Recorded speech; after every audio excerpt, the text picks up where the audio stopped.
First up on the show, Israel's army pressed on Sunday with its campaign in southern Gaza to destroy Hamas as prospects dimmed for a ceasefire in the more than 4-month-old conflict. Israel has concentrated its military operations in Khan Younis, the hometown of Hamas Gaza leader Yahya Sinwar, whom it accuses of masterminding the October 7th attack.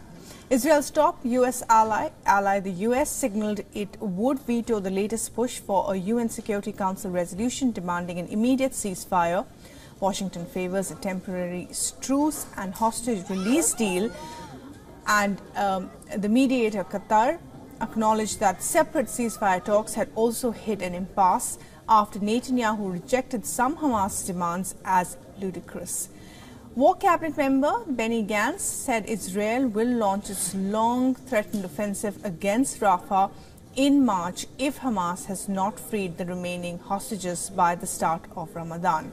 Ramadan is the Muslim holy month and is expected to begin on March 10th. The Israeli Prime Minister has rejected calls to spare Rafah, arguing that failing to launch the operation would mean losing the war. The Israeli military says it is working to move civilians from the area to minimize casualties. Israel's government unanimously adopted a declaration rejecting recognition of a Palestinian state.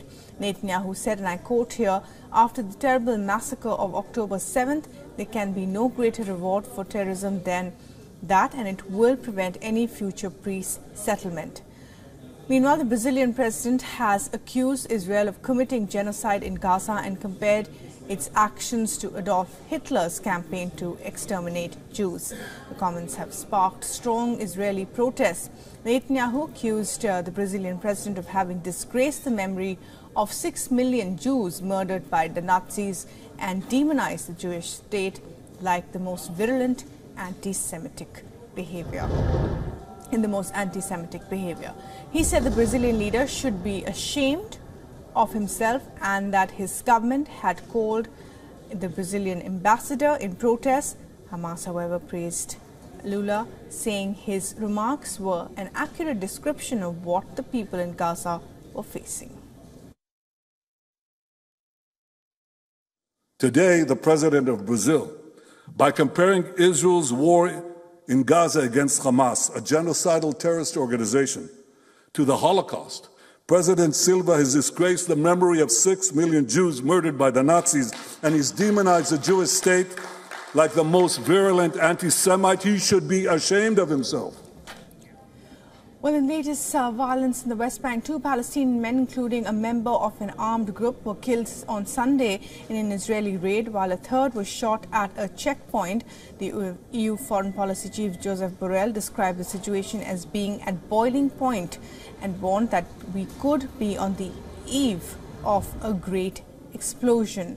On the other hand, Yemen's Houthis have claimed responsibility for the attack on a UK-registered cargo ship in Bab al-Mandab, Strait of Yemen on Sunday. The Houthi spokesperson also claimed the crew on board the ship were safe, but the cargo ship is at risk of sinking, they said. He also said that the Houthis had shot down a US drone in Hodaya. As far as the Pentagon is concerned, they have stated the US forces in the Red Sea have successfully conducted 5 self-defense strikes to foil attacks by land and sea from Houthi-controlled areas in Yemen. Now, as per the US Central Command, the strikes included targeting the first observed Houthi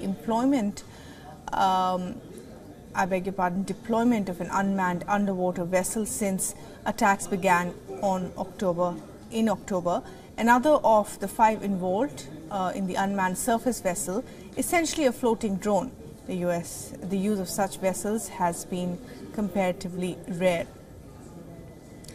And the Israeli forces have shrugged off crowds at the World Swimming Championship in Doha on Sunday, and this as Gobenko took a silver in the 400-meter freestyle.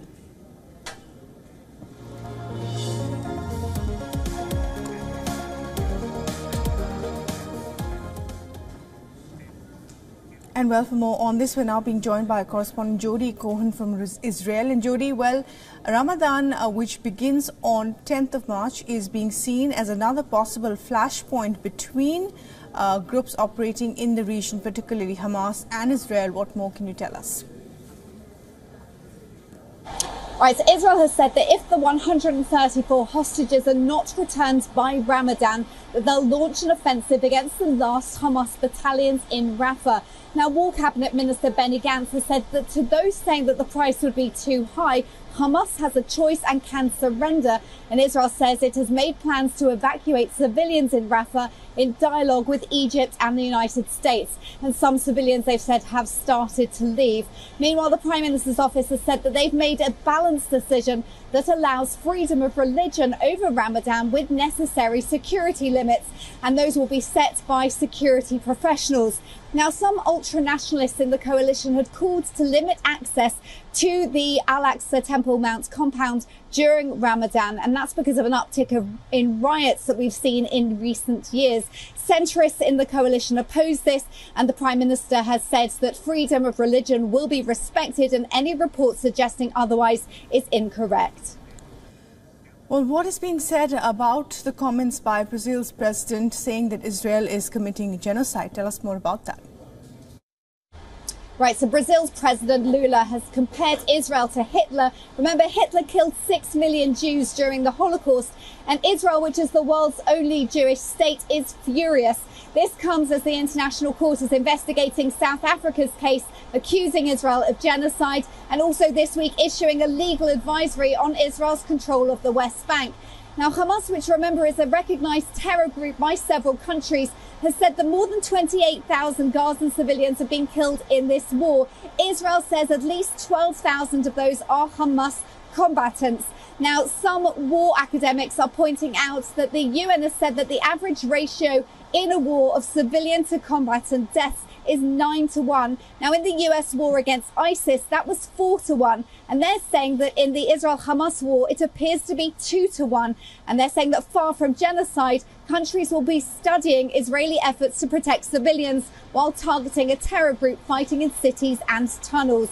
And Israel said that every civilian death is a tragedy, but that Hamas is responsible by starting this war, holding the hostages and hiding behind Gazan civilians. For all the latest news, download the WION app and subscribe to our YouTube channel.